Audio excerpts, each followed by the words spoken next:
It began with a storm. Heavy rain, no thunder, just a curtain of water, turning the street into a smear of silver. I was walking home when I saw it. A building that didn't belong. 4 stories high, black stone. No windows on the front. Wedged between 2 buildings. I knew was supposed to be touching. No number. No sign. Only a black door hanging open. Rocking slightly with the wind. I should have kept walking. But something pulled at me. The moment I stepped inside. The rain cut off. Not muted, gone. The air was still, thick, and cold enough that my breath came out white. A pale, bluish light poured from a skylight far above, but the glass didn't seem to show the sky. Just an endless swirl of paint strokes. The corridor stretched forward. In impossible perspective. The black floor polished like wet obsidian. And the walls. The walls were lined with paintings and gilded frames, floor to ceiling. They weren't still. When I passed, a man in a 19th century suit glanced sideways. A child's eyes darted toward my hand. A woman's painted lips trembled, as though holding back words. I told myself it was an interactive exhibit, maybe some kind of projection art. But then I noticed the others in the hall. They stood spaced apart, facing the paintings, unmoving, dressed in everyday clothes. But their skin was waxy, their eyes glassy. And when I glanced down, at the floor's reflection, their bodies weren't there at all. I moved quickly, pretending to be a visitor. That's when I saw it. A meadow under a painted sky, flowers swaying in invisible wind. At first it seemed normal, until I saw the human-shaped voids. Figures with no color, just empty shapes in the grass. One was looking straight at me, and as the details sharpened, I saw it was me. My coat, my hair, my hand lifting toward my mouth in fear. Exactly as I was doing now. Except in the painting, something was coming up behind me. I spun around. Nothing there. Only that impossible cold, crawling down my back like wet fabric. When I looked again, the me in the painting was different. Her lips were moving. The grass around her had darkened, bending toward her like claws. I stepped away, and every painted figure in the hall turned their heads toward me at the same time.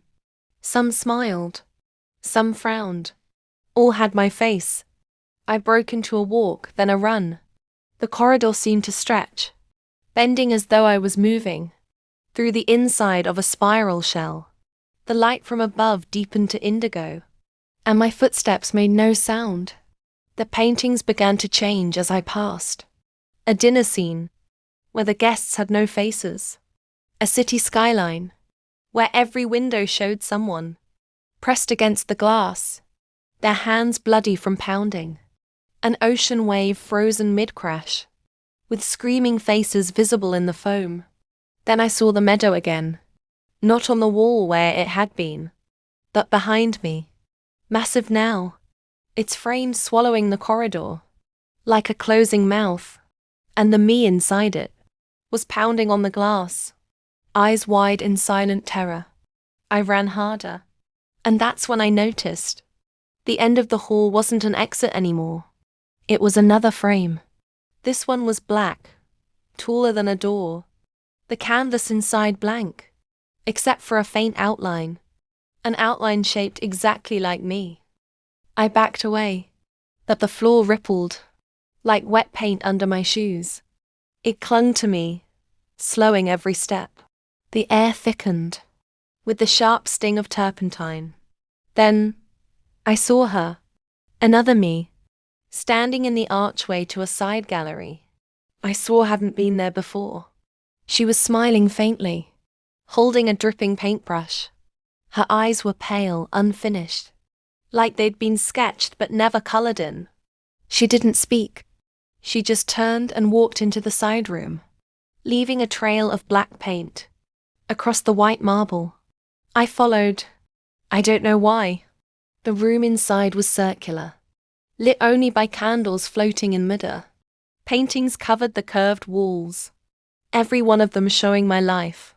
My bedroom, my office, the street I grew up on. Each scene had two versions. One normal, one wrong. In the wrong versions, my face was slightly different, smiling when I shouldn't, standing where I shouldn't be. At the center of the room stood an easel with a fresh canvas, still wet. It was me, standing in this very room. Except in the painting, something was behind me, long fingers curling out of the shadows, ready to pull me in. I turned, and the shadows lunged. Hands gripped my arms, my throat. I kicked and screamed, but my voice sounded muffled, like it was coming from another room. The other me reappeared, watching quietly as I was dragged toward the easel.